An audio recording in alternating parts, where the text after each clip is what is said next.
Well, I think it's okay.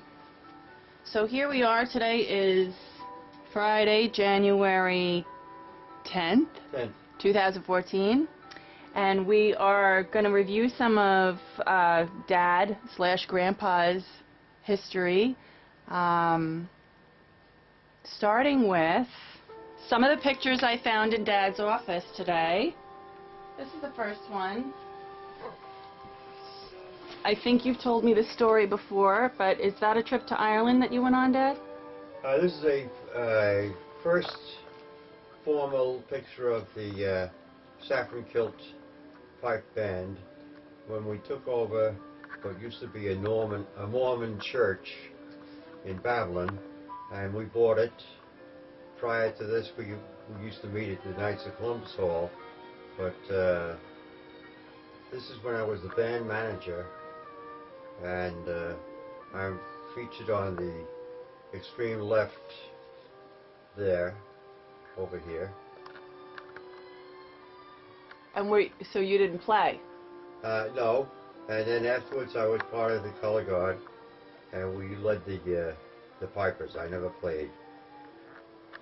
This was affiliated with the police department, this group? No. This is a separate and distinct group. Ancient Order Hibernians. Okay. An Irish Culture Center, that's beautiful. That's right. And it's even better now. They've fixed it up. They own a lot of property there. This was Division 2, one of the Division largest 2, in Suffolk County. Long Island, Suffolk County. AOH. AOH. And you were with the AOH for many years? Yes. How many would you say?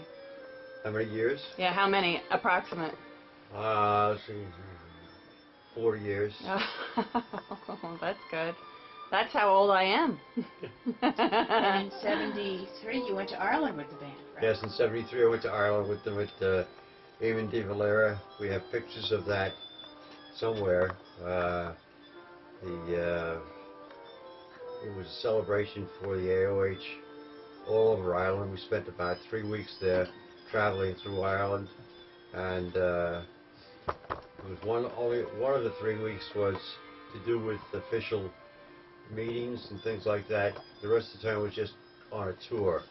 It's a beautiful place, and people are very nice, and I recommend anybody to go there. And what parts did you go to? Well, it was all in Southern Ireland, and we went to Sligo, the counties, Dublin, of course, and at that time the Irish government had just changed over to a decimal system of money as opposed to the English system. And when I walked into one of the stores to buy some things, the lady told me what the price was, and I reached in my pocket, took out the bill, paid her. She said, you know our money very well. I said, well, it's just like ours. She said, oh. She said, well, you know, when it first started, she said, I would tell the people what it cost, and they'd give me the money, and half the time I cheated them, the other half the time they cheated me. So I couldn't figure it out. Well, then they are. She broke even then. Yeah. That's good. And now, did you get to visit any of the places that your grandmother came from? Your grandmother came from Ireland? I never did, actually, because I had two grandmothers from Ireland, one from Mayo, County Mayo, and the other from Sligo. But I was with a group of fellows, and we all had the same car, and I couldn't drive, because in Ireland, when you rent a car, you have to be there to sign up for it. And I wasn't there when they signed up for the car, so I didn't have preference as to where we went. So I just took it all in as a tourist. They make you a cannibal. So which grandmother came from Sligo? My grandmother on my father's side came from Sligo. And what was her name? Her name was Catherine Dinan McKell. Okay. And Mayo, Grandma? And the other came from Mayo. It was my mother's mother. And her name was Bridget O'Donnell. Okay. And at that time that they came, there was a great immigration from Ireland to America. And my grandfather on my father's side was dead when I went to Ireland, and she was also. But I used to go to see her in Brooklyn. She was the lunch lady at PS 181, and I'd spend my summers with her because I didn't like being in Queens County. I was brought up in Brooklyn, and to me it was the country at that time. So my mother, God bless her, said, go ahead and live with Grandma. And right across the street from PS 181, she had an apartment. And I would go there, and it's right down by Holy Cross Cemetery in Brooklyn, East 34th Street. And it was very nice because I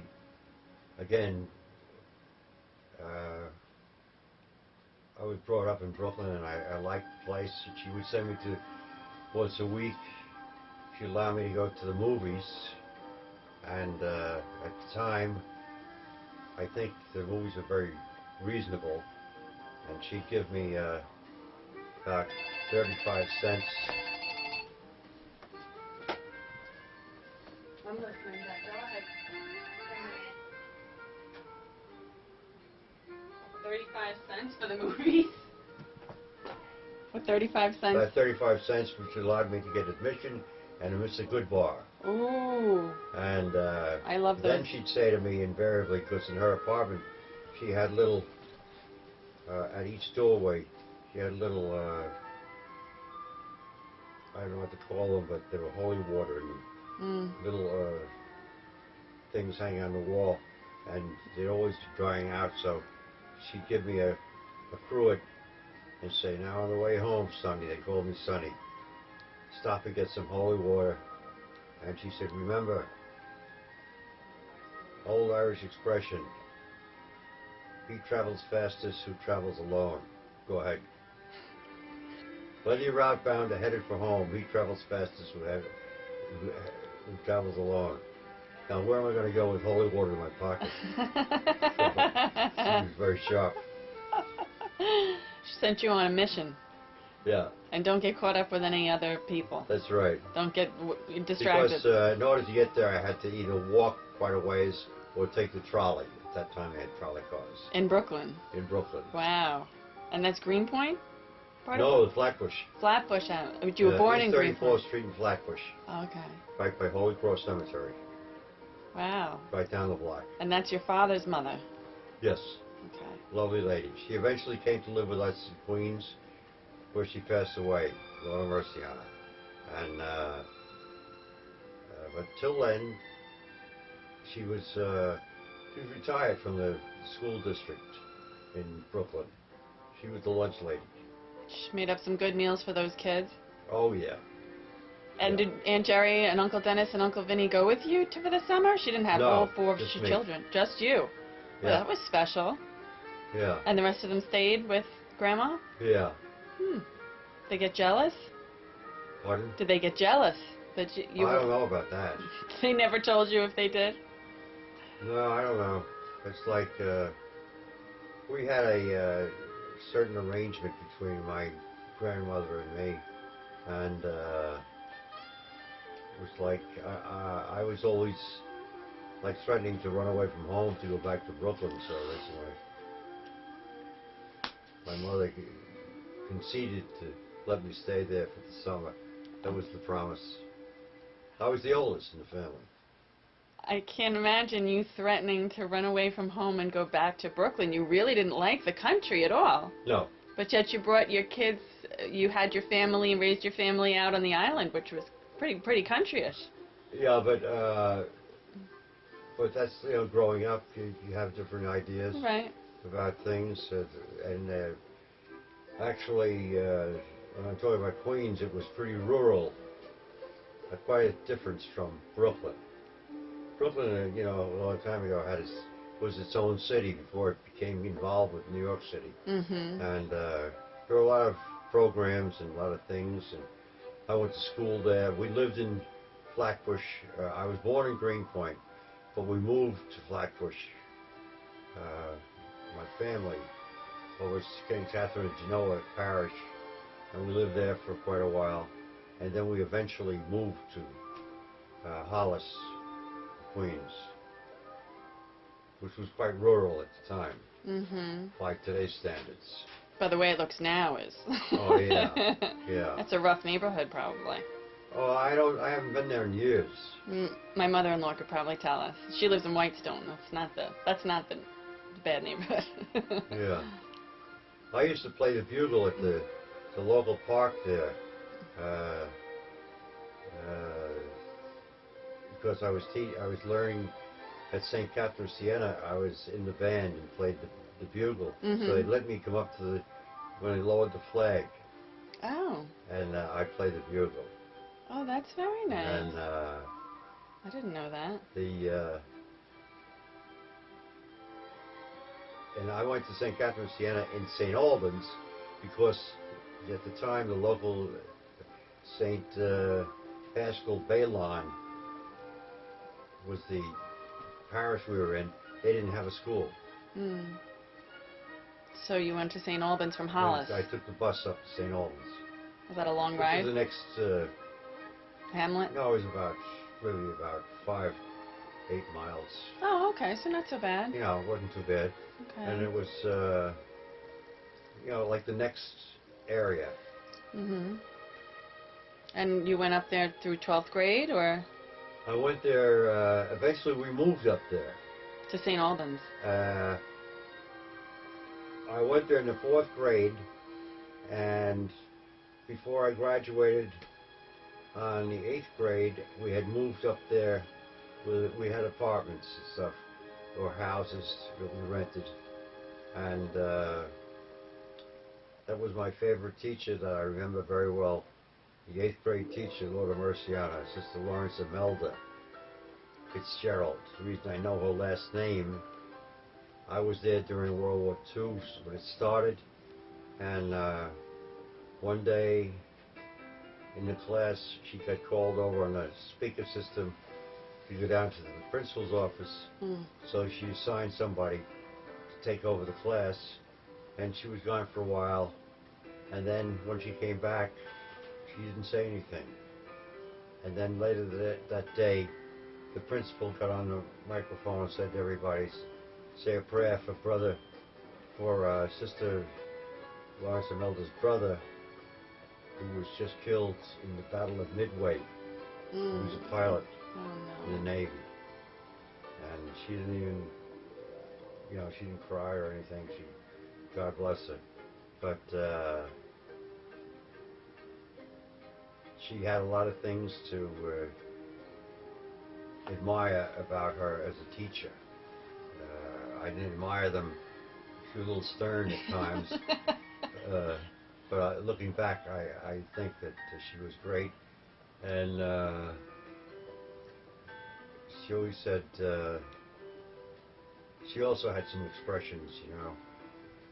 For instance, the one that sticks in my mind is, remember, sometimes the best speech you make is a speech you never make. I still use that one, because you said that to us. And it's important. And we were not very wealthy, nor was anybody else in that time, but they were rather formal. And at graduation, she managed to get me a special dispensation from Gertz, and I got a suit to go up and graduate with. Oh. She arranged that for me. And she was a Dominican sister, and sometimes they could be a little tight, you know, but it was just what kids needed in my group, because I remember the first day back to school after summer vacation, and actually it was my first day in her class. They gave us, at the time we studied catechism and other things, they gave us a whole list of things to study about catechism. The next day we showed up in class, She said, all right, all the boys stand up. And she said, I want to ask you a question about catechism. I didn't know it. 6 other guys didn't know. Their answers are out in the hall. The girls didn't know it. Go in the locker there. You had to hang up your clothes. Coat room? And the cloak room. So when we got out in the hall, I was about 4th guy in line. And she said to the first fellow, okay, how come you didn't know it? He said, well, I studied, sister, but I forgot. She went, whang, whang.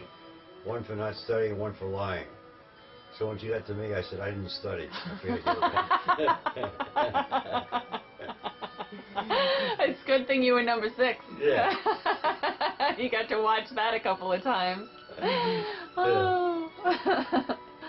But that didn't hurt too hard. It was just bring your attention, get your attention. Uh-huh. I was just saying that to somebody last night. We were talking about corporal punishment with parents and things like that, and this particular person was saying, you know, her father had just passed, he was 94, and she was talking about, you know, how discipline was way back when and Yeah. in his time, and she said, oh, you know, well, he didn't beat me up. He didn't, like, abuse me. They didn't call it abusing then. I said, he was trying to get your attention, and he got it. She said, that's right. That's what it was. I That's said, right. I've heard that somewhere before. That's an attention getter. That's right. It's not abuse. So that's great. I remember Sister Imelda. Sister Lawrence Imelda. Sister Lawrence. Lawrence Imelda. Sister Lawrence Imelda. Yeah. God rest her soul, I bet, by now. And now that one is... This is the Retired Police Association. And in that picture, unfortunately, most of them are gone, passed away. Oh, I'm sorry to hear that. On the far left is the police commissioner, Deputy Police Commissioner John P. Finnerty. Who's gone now? And some of the other guys. I'm Right in the middle. the first vice president of the Retired Police Association. At the time, it was Nassau Suffolk Retired Police Association. It has evolved into the New York State Retirement Police Association. Oh, okay. And I'm still considered a past officer on the board. So as a result, I don't pay for my dues. Those guys look like they all mean business. Everybody's got the same different suits. The tie and the white shirt. Well, that's the way it was. You know, it's rather formal in that regard. But they've done a lot of things as it evolved. They've done a lot of things to the good of retired police throughout the state. And we have guys from Albany, Buffalo, whatever. We have state police, more than just Nassau Suffolk, New York City police, all retired police. And they contribute a lot of information and have helped us with the pension, because the tendency of legislators is to say, they look at the pension people like we're taking away their money or their funds, and actually it's what you signed up for. For instance, if a fellow is killed or dies on the job, he doesn't get a pension. And so, you know, it's like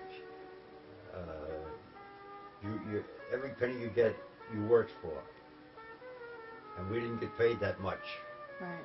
So I think it's a very good organization to protect the working police. Absolutely, absolutely. And now you started out in the troopers? I started in 1952 as a state trooper in Troop K. We went to Hawthorne, New York. At the time was Troop K headquarters. And the way they did it, you would put in about 3 months working before you even went to the police academy, because they wanted to see if you could take it. When I say take it, we worked around the clock. We got 4 days off a month, and a 28-day vacation, and that was it. And there's no Suffolk police. There was no county police at that time, right? There was No, just there troopers. was no county police. It was town police. Town police and troopers. I was transferred from the headquarters down to the station over at Brightwaters, the state police. That was the headquarters of the 3rd area, 3rd troop area, and we had stations in Carmack, a substation in Babylon, which I later went to, also Riverhead. That was a large station, because Long Island, a lot of people don't realize it, when you get out to Riverhead, that's where it forks, North and South Fork, and we had to cover on that area Hampton, all the Hamptons, also Greenport, Southold, etc. So it was quite a coverage we did, and the rule was whoever got the first call, they took it. If it was the town police, they took the call. But we also patrolled all the state roads, and there were quite a few state roads, and still are, in Suffolk County. So I worked there for 4 years. About the 2nd year, they picked me to be in the BCI, which is a detective division, Bureau of Criminal Investigation. And for 2 years I worked in uniform, and for 2 years I worked in civilian clothes, doing felony work, things of that type, burglaries, felony assaults, things like that. For the troopers in Brightwaters, or? In Brightwaters. Okay. Except when eventually I was transferred out to Riverhead because they needed another detective out there, and that was another engagement that was quite different. The whole island is different, even to this day, I believe. The further east you go, the more rural it gets, like upstate. I worked upstate in Brewster, New York, and I've worked in Babylon in uniform, and I've been in New York City in the state police on wiretaps and things like that, because they place you all over the state. That was part of the reason I left, because you never knew where. If we were guaranteed, if I was a trooper, the next step in the state police was corporal. And if you passed the test for corporal, you were guaranteed that you're going to be transferred probably to the Canadian border. Oh. So I didn't want to do that. I left there after 4 years and went to the district attorney's office in Suffolk County. And I was a criminal investigator there. That was all Suffolk County, all types. They utilized my experience in dealing with the local town police.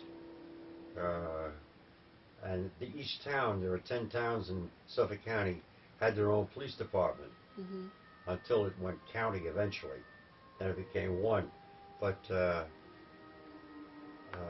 general rule was that the people who called the state police, we would respond if we had priority over the case.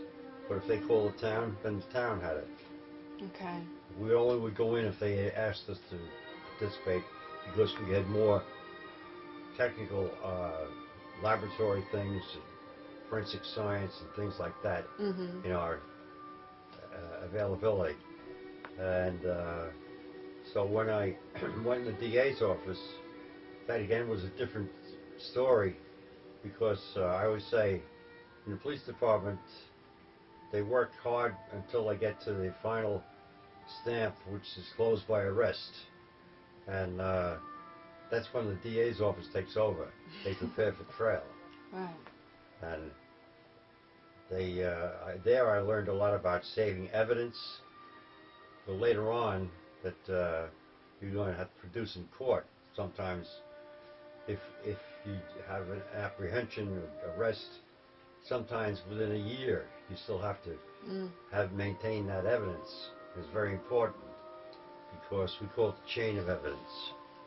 And I worked under John P. Cohallen, Lord of mercy on him, He was also a teacher at LaSalle Military Academy. My dear friends, the Christian Brothers, which I became very friendly with while on patrol as a uniformed man, and in fact arranged to have my brother go to school there, Dennis. He graduated from there. LaSalle Military Academy in Oakdale? Yes, Okay. LaSalle Military Academy. It's not there anymore, though. No, now it's St. John's Okay. College, Mm-hmm. the buildings. Mm-hmm. But the brothers were something else, and they, of course, went throughout the state, New England, and so forth, and I would go up there in Connecticut and visit with them, some of the brothers who started out in LaSalle, and they became close friends and family. My wife Mary and I even spent time up there and visited with them in Providence, Rhode Island, and so forth. And I'm getting ahead of myself because while in the DA's office, I went there in 1956. In 1960, January 1, the Suffolk County Police were formed. 1960? 1960. Okay. And everybody in the DA's office, all the investigators, were immediately enrolled in the new Suffolk County Police Department as detectives. Oh. I went in as detective sergeant, and it was a bit of a challenge to try and coordinate everybody from all different departments. As I said, there are 10 townships, and so that was the whole big problem, the first thing, to get them all coordinated. Mm-hmm. And at the time, we also had troopers come over and join the police department voluntarily, and eventually in the Suffolk Police Department, I became a lieutenant.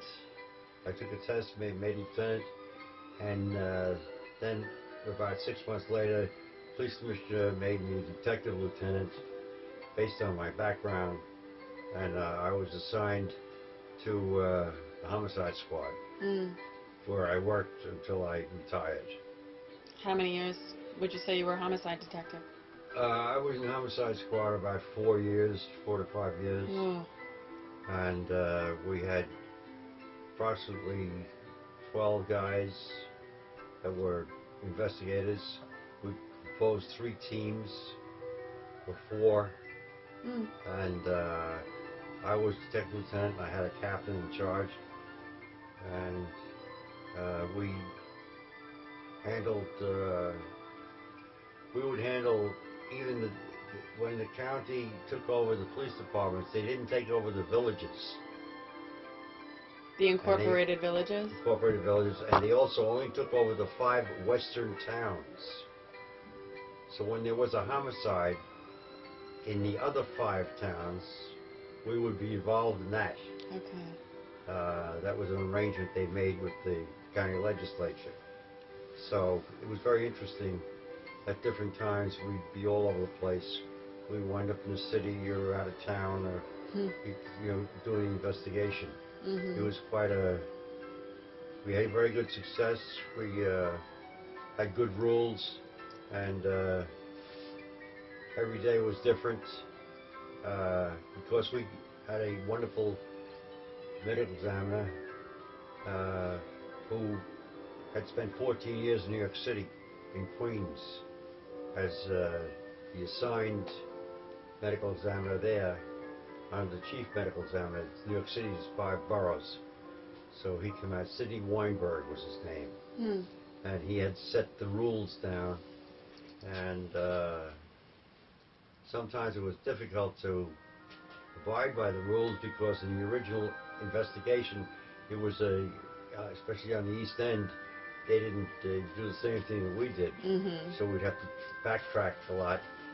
But we had a batting average which was very good, and they had just started to, well, prior to the inauguration of the medical examiner, the county used coroners, the coroner system, which is quite ineffective because in one case they performed an autopsy and didn't realize that the guy had been shot until they cut the body open. And you know, it was like that was part of the reason that they formed the Suffolk County Police to coordinate everything, because you'd have well, the criminals would operate in one town, and then they were wanted in that town. That town wouldn't cooperate with the other town, so they go to the next town, and they still keep up their criminal activity. So it was a step in the right direction. It exists today, and they have a good reputation. Suffolk Police Department. So would you say that your career in the police department kind of maybe, what's the word I'm looking for, got its start when you joined the military and you kind of... the police department? Well, you got the idea for like civil service and the police department through your start in the military, like when you joined the Navy, which you were how old when you went into the Navy? Yeah, well, I joined the Navy because it was just the end of World War II. And many of my friends had joined the Navy, and it was still a couple of months before they signed the peace treaty. And I always say they dropped the atom bomb, Hiroshima, Nagasaki, and then I joined the Navy, and the Japs heard about it, and they said, all right, that's enough. We'll sign a peace treaty. Here he comes. Yeah. Okay. Like the bombs weren't enough. With all humility, I said, you know. Like, yeah, absolutely.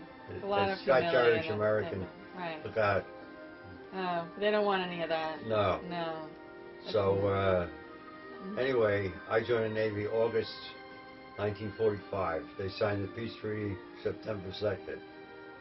Oh, okay. So not a lot of action, but you were on the ships? Well, the yeah. Missouri Well, at that time I was in boot camp. Okay. And I went to boot camp in Bainbridge, Maryland. Up until then, I hadn't been outside of New York State. And it was quite an experience because I was 17. And I got on a train, I think it was Lincoln's funeral train. It was really old. Slow. We went down to Bainbridge, and they do the normal routine, processing papers, blah, blah, blah. And then they handed out uniforms, and the chief in charge of our group said, all right, now take your uniforms, and we stopped in front of a big old building. He said, this is where you're going to live and for a while until we find a special place for you, and put your stuff in there. And just go in there and find a bunk. So I walked in with a bag of clothes. I see a lot of guys standing around this big room, and there's bunks that are 4 high, one on top of the other. So I see a bunch of fellows standing by a bunk. I said, is there a bunk open here? And the guy said to me, where are you from? I said, I'm from New York. Get over there with them damn Yankees.